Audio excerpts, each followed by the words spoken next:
আসসালামু আলাইকুম বন্ধুরা, কেমন আছো? আলহামদুলিল্লাহ আমি ভালো আছি। তোমরাও হয়তো আল্লাহ পাকের অশেষ রহমতে ভালো আছো। আমি আজকে তৈরি করেছি হোটেল স্টাইলে ঘরোয়া মশলাতে সুরমা মাছের রেসিপি। তো আমার এই সুরমা মাছের রেসিপিটা তোমাদের কাছে যদি ভালো লেগে থাকে অবশ্যই কমেন্টের মাধ্যমে জানাবে। আমি এখানে খুবই অল্প মশলাতে ঘরোয়াভাবে সুরমা মাছের রেসিপিটা করেছি। তো বন্ধুরা দেখতে থাকো আমি সুরমা মাছের রেসিপিটা কিভাবে তৈরি করলাম। আমি এখন চলে যাব মূল উপকরণে।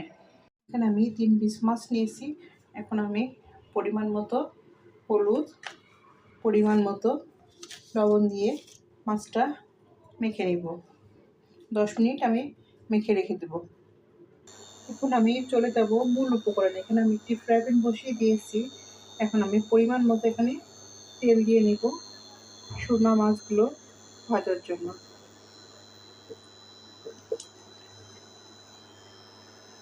এখানে তেলটা পর্যাপ্ত পরিমাণে গরম হয়ে গেছে। এখন আমি মাছগুলো ভেজে নেব।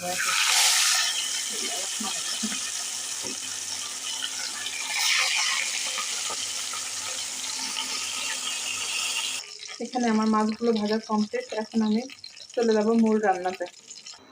যে তেলে মাছ ভেজে নিয়েছিলাম সেই তেলটার মধ্যে এখন আমি সুরমা মাছটা রান্না করে নেব। এখানে আমি কিছু পেঁয়াজ দিয়ে নিচ্ছি।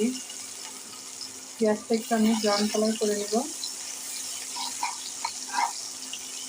এরপরে আমি এখানে 1 চামচ জিরা বাটা, 1 চামচ রসুন বাটা, 1 চামচ আদা বাটা দিয়ে সুন্দর করে কষিয়ে নেব। 1 চামচ লবণ,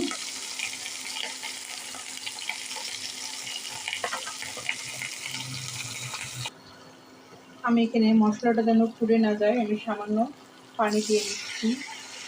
এরপরে আমি এখানে 1 চামচ পেঁয়াজ বাটা অ্যাড করব। এরপরে আমি এখানে 1/2 চামচ হলুদের গুঁড়া দিয়ে নেব।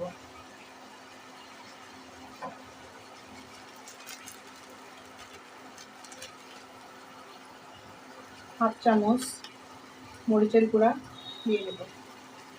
দিয়ে সুন্দর করে মশলাটা কষিয়ে নেব।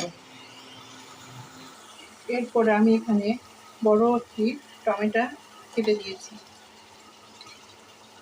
আরও কিছুক্ষণ টমেটোর সঙ্গে মশলাটা কষিয়ে নেব। এরপরে আমি এখানে হাফ চা চামচ ধনেপাতা বাটা দিয়ে নেব।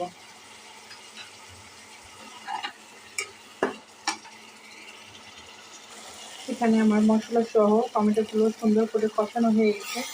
এখন আমি এখানে পরিমাণ মতো পানি অ্যাড করব।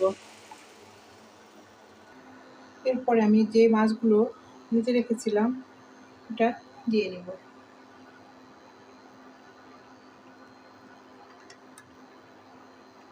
হোটেল স্টাইলে এইভাবে সুরমা মাছ রান্না করলে দুর্দান্ত জমে যায়। তো আমার এই হোটেল স্টাইলে সুরমা মাছ রেসিপিটা তোমাদের কাছে যদি ভালো লেগে থাকে তাহলে অবশ্যই একটি লাইক, একটি কমেন্ট, একটি শেয়ার করবে। বন্ধুরা মাছটা হতে থাক, আমি 10 মিনিট পরে ফিরে আসছি। এখানে আমার হোটেল স্টাইলে সুরমা মাছের রেসিপিটা কমপ্লিট। আমি এখন পরিবেশন পাত্রে তুলে নেব।